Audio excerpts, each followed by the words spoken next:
वैष्णवी गृहप्रवेश करताना खूप घाबरत होती. असं पण तिला सासरच्या नावामुळे आधीच माणसाने खूप भीती घातली होती की सासर असं असतं तसं असतं, खूप वाईट असतं, खूप छळ होतं, खूप सोसावं लागतं. त्यामुळे तिच्या मनात एक प्रकारची भीती निर्माण झाली होती. आणि वैष्णवीच्या सासरी तिला सासू नव्हती, फक्त तिला सासरे होते. त्यामुळे पाहुण्यातील काही सुवासिनींनी वैष्णवीचा गृहप्रवेश केला. 2 दिवसानंतर घराचे पाहुणे आले होते, ते सगळे निघून गेले. त्यामुळे वैष्णवीवरच घरातली सगळी जबाबदारी पडली.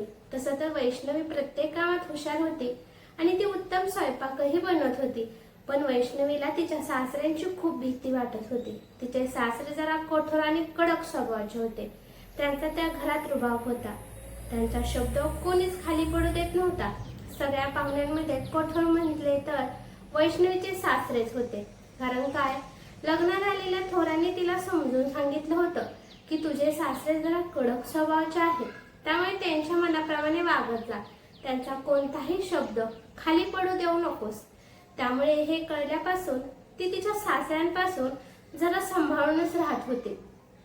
असंही वैष्णवी एक नोकरी करत होती, त्यामुळे तिचा दिवसभर वेळ निघून जायचा. परंतु संध्याकाळी घरी आल्यावर तिला सासऱ्यांचा सामना करावा लागत होता. त्यामुळे ती नेहमी तिच्या सासऱ्यांपासून घाबरून राहत होती. पण तिला हळूहळू कळायला लागलं की तिचे सासरे त्यांच्या मुलाला समीरला ओरडत होते, खवळत होते, परंतु ते कधीच तिला ओरडले नाहीत किंवा तिरस्काराने तिच्याकडे पाहिलं सुद्धा नाही. त्यामुळे वैष्णवी पण हळूहळू तिच्या सासऱ्यांना मन मोकळेपणाने बोलू लागली. तिच्या सासऱ्यांना बीपीचा त्रास होता आणि शुगर पण होते. त्यामुळे वैष्णवी त्यांच्या खाण्यापिण्याची चांगली काळजी घेत होती.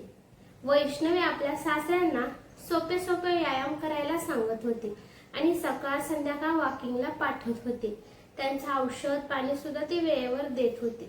सुरुवातीला ते टाळत होते, परंतु सुनबाई आपल्याला आपल्या काळजीसाठी बोलत आहे म्हणून ते मनावर घेत होते. आणि सुनबाई जशी सांगेल तसे तिचे सासरे करत होते. वैष्णवीचे सासरे जास्त बोलत नव्हते, परंतु ते त्यांच्या वागण्यातून खूप नॉर्मल वागत होते. घरात आता आनंदीचं वातावरण होतं. वैष्णवी पण मनातून आता तिच्या सासऱ्यांबद्दलची भीती हळूहळू जायला लागली. ती सासरे कधी बाहेरचे गोड आणून खात होते, पण जेव्हा वैष्णवी त्यांना ओरडत होती कारण का त्यांना अगोदर शुगर होती, जर त्यांनी त्यांच्या खाण्यापिण्याचं ध्यान नाही ठेवलं तर त्यांची तब्येत अजूनच बिघडणार होती. आपली सून आपल्याला ज्ञान शिकवत आहे, ओरडत आहे, त्यामुळे तिचे सासरे कधीच तिला काहीच म्हणाले नाही. तिला एका शब्दाने सुद्धा उलटे बोलले नाहीत. परंतु आपली सूनबाई जे काही सांगेल ते एका शब्दात ते ऐकत होते. बाहेरचे नको खाऊ म्हणत तर ते नव्हतेच खात. आणि जे वैष्णवी त्यांच्यासाठी वेगळे जेवण बनवत होती ते जेवण आता ते खात होते. वैष्णवीचा नवरा सुद्धा आश्चर्याने आपल्या वडिलांकडे पाहत होता. कारण का, त्यांच्या पुढे कोणी सुद्धा न बोलणारा माणूस, पण त्यांची सून त्यांना ओरडत आहे, त्यांना ऑर्डर सोडत आहे, तरी पण आपले बाबा शांत का आहेत, त्याला त्याचे नवलच वाटत होते. आणि अलीकडे त्याचे वडील शांत आहेत, त्याला सुद्धा आता जास्त करून खवळत नाहीत. त्याने आपल्या वडिलांचं हे रूप पहिल्यांदाच पाहिलं होतं. वैष्णवी पाहत होती की गेले काही आठवड्यापासून तिचे सासरे खूपच आनंदित आहेत. त्यांच्या चेहऱ्यावर एक वेगळी चमक आहे. नेमकं सत्य काय आहे हे तिला माहिती नव्हतं. ती विचार करत होती की सासरे एवढे खुश का आहेत, असं काय घडलं आहे यांच्या आयुष्यात, म्हणून ते एकटेच कधीतरी हसत असतात. तिचा नवरा समीर पण वैष्णवीला विचारत होता की अगं, आजकाल मी पाहत आहे बाबा एवढे खुश का आहेत. वैष्णवी पण म्हणाली की अहो, मी पण हाच विचार करते की बाबा का एवढे खुश आहेत, त्यांच्या चेहऱ्यावर एक वेगळी चमक आहे. असं वाटत आहे की त्यांना कुठला तरी खजानाच मिळाला आहे. असेच 2 दिवस गेले आणि समीर एके दिवशी संध्याकाळी घरी येत होता. तेव्हा शेजारची काकू समीरला म्हणाली की अरे समीर, तुझे बाबा आजकाल वेगळ्याच पद्धतीचे वागत आहेत. अरे काल मी पाहिले की तुम्ही दोघं ऑफिसला गेल्यावर तुझे बाबा एका मुलीला घेऊन आले होते. त्या मुलीला मी कधीच पाहिले नव्हतं. हे ऐकल्यानंतर समीरला जरा विचित्रच वाटलं. त्याला हे सगळं वैष्णवीला कसं सांगावं हेच कळत नव्हतं. परंतु संध्याकाळी हिम्मत करून तो वैष्णवीला म्हणाला की काल बाबा एका मुलीला घेऊन आले होते आणि भरपूर वेळ ते आतमध्ये काहीतरी करत होते आणि नंतर ती मुलगी निघून गेली. वैष्णवी म्हणाली की त्या काकूचा काहीतरी गैरसमज झाला असेल. बाबा असे करू शकतात. तरी पण समीर म्हणाला की एक वेळेस आपण बाबांना विचारू की नेमकं ते काल आलेली मुलगी ती कोण होती. वैष्णवी म्हणाली की आपण काही वेगळं विचारलं तर विनाकारण बाबांच्या मनाला वाईट वाटेल, त्यामुळे आपण थोडा विचार करून बोलू. मला थोडंसं वेगळं वाटत आहे. वैष्णवी म्हणाली की बाबांच्या ओळखीची कोणीतरी मुलगी असेल आणि तिला घेऊन आली असतील बाबा घर दाखवण्यासाठी. त्याच्यामध्ये गैर काहीच नाही. समीर खूप वेळ विचार करत होता. आई गेल्यापासून त्याचे बाबा असे कधीच वागले नव्हते. ते कुणा अनोळखीला कधीच बोलले नव्हते किंवा घरी घेऊन आले नव्हते. काहीतरी मार्ग काढावा लागेल. त्यामुळे तो रात्रभर विचार करत होता. त्यामुळे त्याने हॉलमध्ये एक कॅमेरा लावला आणि त्याने दुसऱ्या दिवशी कॅमेऱ्यामध्ये रेकॉर्डिंग पाहिलं.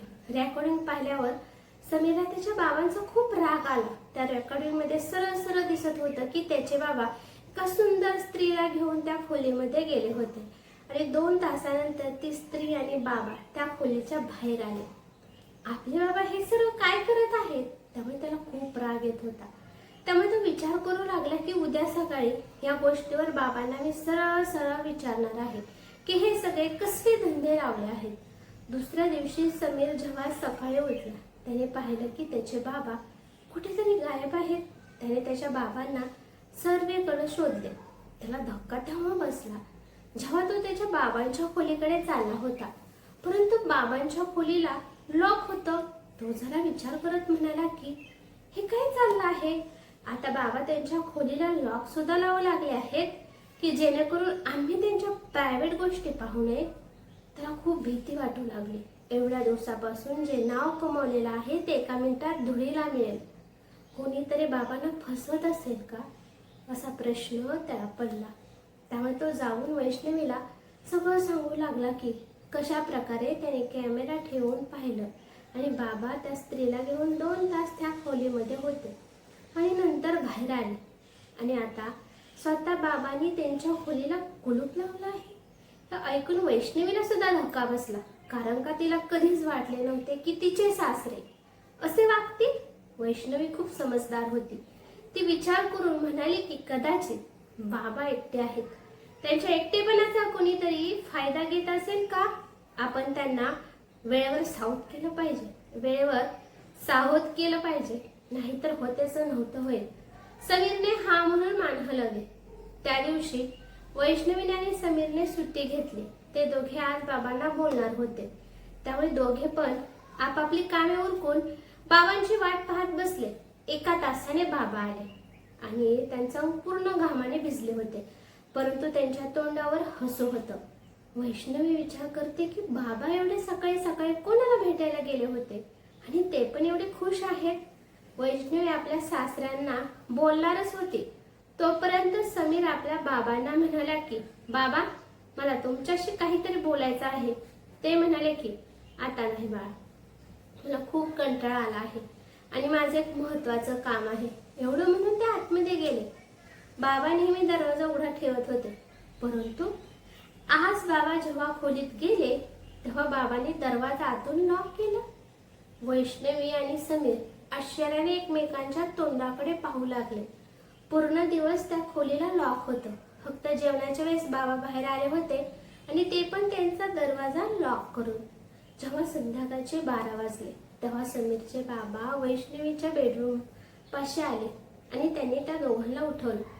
12 वाजता का उठवलं म्हणून दोघे पण आश्चर्यचकित झाले, कारण का आज कोणाचा बर्थडे किंवा अॅनिव्हर्सरी नव्हती. सासरे वैष्णवीला म्हणाले की सोनबाई माझ्यासोबत माझ्या खोलीमध्ये चल.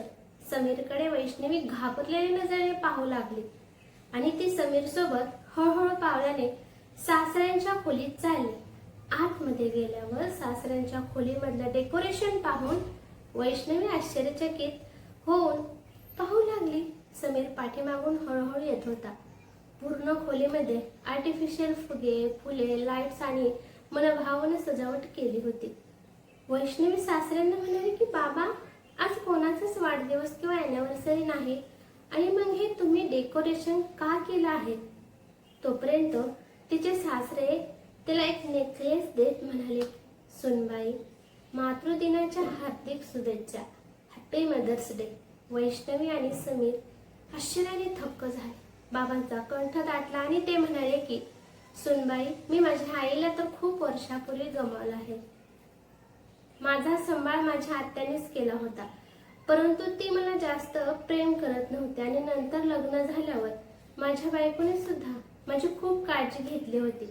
बायकोच्या सहवासात माझं जीवन रंगमय झालं होतं आणि माझ्या बालपणात जेवढे हाल झाले होते ते सगळं मी विसरून जायला लागलो.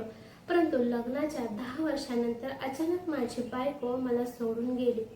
बायको सोडून गेली हे दुःख मी पचवू शकलो नाही. मला खूप मनस्ताप होऊ लागला.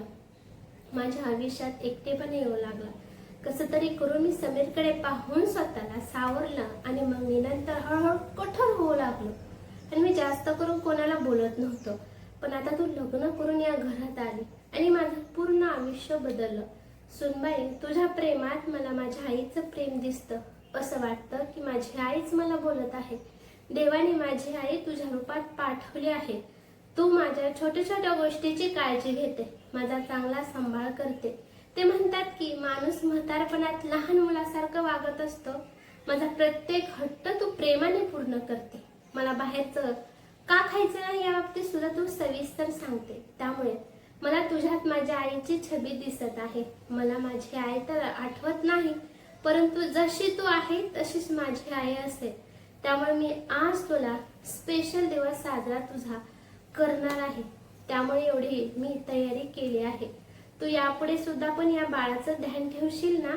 हे सगळं ऐकून वैष्णवीच्या डोळ्यात अश्रू येऊ लागले आणि समीरचे सुद्धा डोळे पाणवले होते.